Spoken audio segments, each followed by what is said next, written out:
A mother comes home from the hospital, very tired, with her newborn baby. After she takes care of the baby and puts it in the crib, it starts crying. So she takes the baby out of the crib and starts walking around the house singing to it. The baby continues to cry and cry. At this point, the mother is getting very tired and doesn't know what to do. So she walks downstairs with the intention of going into the kitchen. She gets to the bottom of the stairs and turns right, walking into the kitchen. She walks past the open basement door and the baby stops crying. The mother looks into the basement from the well-lit kitchen and doesn't see anything. She tries the light and it doesn't turn on.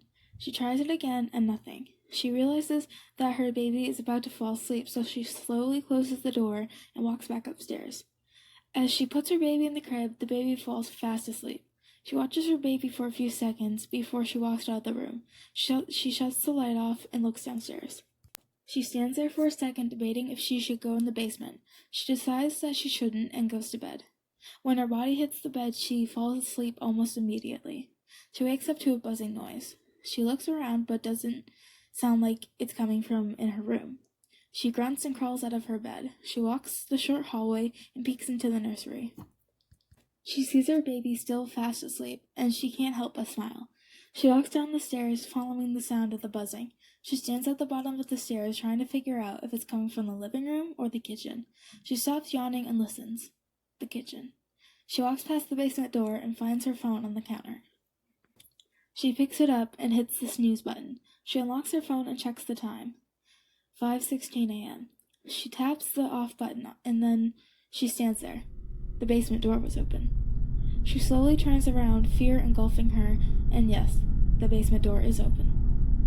She swallows a dry lump in her throat and begins to walk over to the door. She grabs the handle and tries to close the door without looking in the basement. It clicks as she stops squinting. She stands there with her hand on the handle. She pulls as hard as she can and it doesn't budge. She chews it up and thinks that she didn't close the door all the way. And then she walks back upstairs. She walks past her room and just makes it into her room when the baby starts crying. She drops her head and throws her phone into her room and watches as it lands on the bed, face down. She turns around and walks into her baby's room. After an exhausting day with her baby, she puts her in the crib and begins to walk away. She enters her room. She goes to grab her phone without looking, but it's not there. She looks on the bed and it's not there.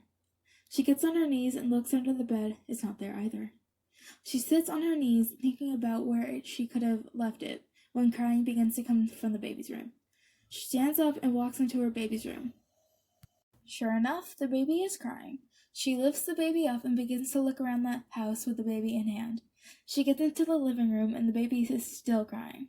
She stands there, flabbergasted. She checks the time on her cable box and sees it's 9:56 p.m. She remembers she has an alarm set on her phone for 10 p.m. So she sits down on the couch and pays attention to her baby. A few minutes later, she checks the time and sees it's 10 p.m. She gets up with her baby and starts walking around. She starts to walk back upstairs when she hears the buzzing. It's coming from downstairs. She slowly turns around and walks into the kitchen where the buzzing is coming from. She stands there and doesn't hear it. She thinks it's going to repeat in just a second, so she stands there and waits. Once again, the buzzing starts going off, and she follows the sound until she's at the basement door. She stands there, baby in hand, and reaches for the basement door. She grabs the handle and opens the door, the buzzing still going off. She swallows her fear and starts to walk down the stairs. She doesn't bother with the light. She gets to the bottom and looks around. She hears the buzzing to her left. She tries to remember if there is anything in her way, but she's just too scared to think about anything else. She slowly starts to walk into the darkness when a very loud noise comes from upstairs. She jumps and her baby starts crying. She walks upstairs and over to her door. She takes a breath, then opens it. She's greeted with the back of an officer's uniform. The officer turns around hearing the baby. He smiles. "Hello, ma'am. We got a noise complaint about this house." She looks at him, not saying anything. "Well, would it be alright if you step out here for me and answer a few questions?" She stands there for a second, then takes a few steps, shutting the door behind her. "Okay, so what have you been doing that could be making a loud thudding noise yesterday?" She looks at him. "A little late, aren't you?" She shifts her baby. "Well, they didn't call until just now, ma'am." She nods her head. "Well, did they say where the thudding was coming from?" "They said it sounded like the basement." She starts to feel a little bit sick, and the baby starts to cry. "I haven't been down there. I was just down there, but not yesterday. The officer nods. Okay, do you have anyone else in the house? The officer is cut off by the sound of a loud screaming. The baby starts to cry even louder, and the mother backs away. The officer gestures for her to stay there as he opens the door. He enters the house and shuts the door behind him. She walks over to the small window next to the door and watches him. He has his gun drawn and starts to walk towards the basement.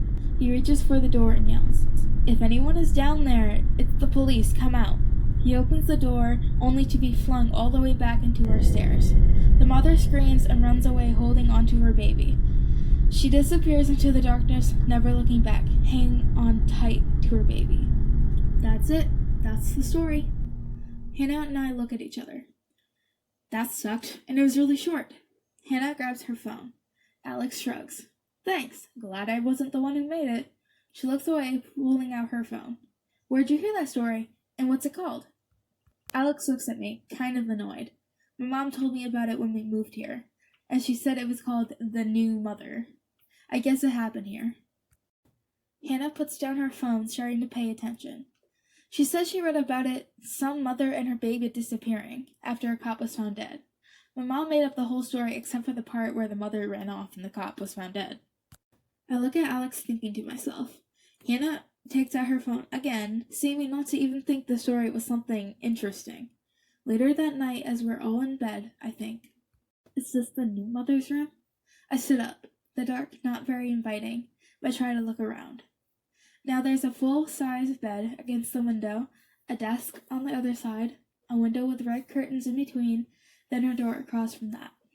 I can't see much more, so I take out my phone and use the light from the screen, making sure I don't wake up Hannah, who's sleeping on the floor. I crawl out of the bed, and Alex rolls around. I turn around quickly, but she's still sleeping. I let out a sigh of relief and slowly walk to the door. I open it and close it. I walk down the short hallway and see the door. I open it and see blue ribbed wallpaper. I then see a crib in the corner of the room. I stare at it, remembering what Alex said. I guess it happened here. She said she read about some mother and her baby disappearing after a cop was found dead. I slowly start to get the urge to slam the door and run out of the house, but I don't. I shut the door quietly and walk down the stairs. I look left and see the living room. I look right and see the kitchen. Just like the story.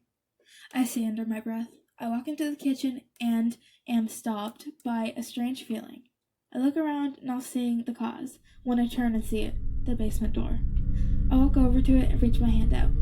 Things run through my head. What will I see? Glowing eyes looking back at me? The dead cop? The new mother? Her baby?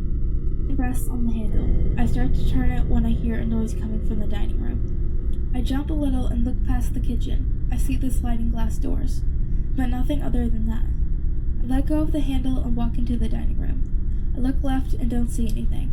I walk over to the sliding glass doors. I look out into the full moon night wondering about the new mother, wondering if she is okay. I start to hear a tapping noise. I turn to my right and see Alex's mom on her laptop, her face lit up by the screen. She's typing away and doesn't seem to even notice me. I go to leave the room without making a noise. I know you're there, Jenna. I flick the light on and she looks at me. Why are you up so late? I take a step forward.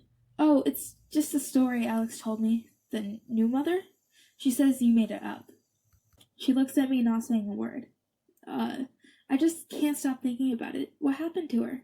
She looks at me. Well, that's what I've been working on. Walk over to her. What do you mean? She looks at her laptop. I'm trying to find her, or to find out more about her at least. I look at her screen and see a bunch of different news articles. She shuts her laptop off. Jenna, you're too old to believe in that story. It's just a story. I look at her. Yeah, I know. I just thought it was cool.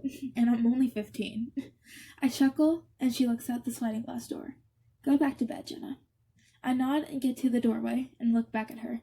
Please shut the light off. I flick the light switch off and walk out of the dining room. I walk past the basement door and upstairs. Can't believe she kicked me out like that.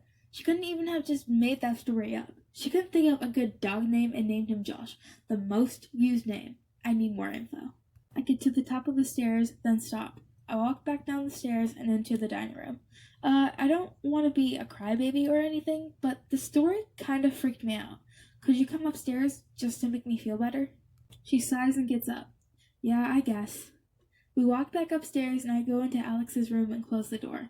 I look under the crack and see her mom go into her room and shut the door.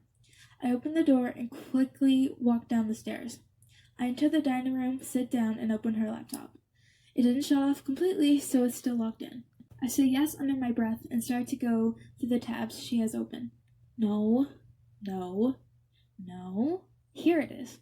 I come across a tab, and it reads, Mother and her newborn baby disappear after a cop was found dead in their house. I click details. Cop was found with multiple stab wounds. Officer could not identify the weapon used. A note was found in the baby's crib that read, something in this house. Something not human. Something making me fear opening my eyes after I fall asleep. I don't know what is going to happen to me, but if anyone finds this note, please know I didn't do whatever you're searching my house to prove that I did. The new mother. I stand up and walk to the basement door. I see something carved in the door. Don't open the basement door.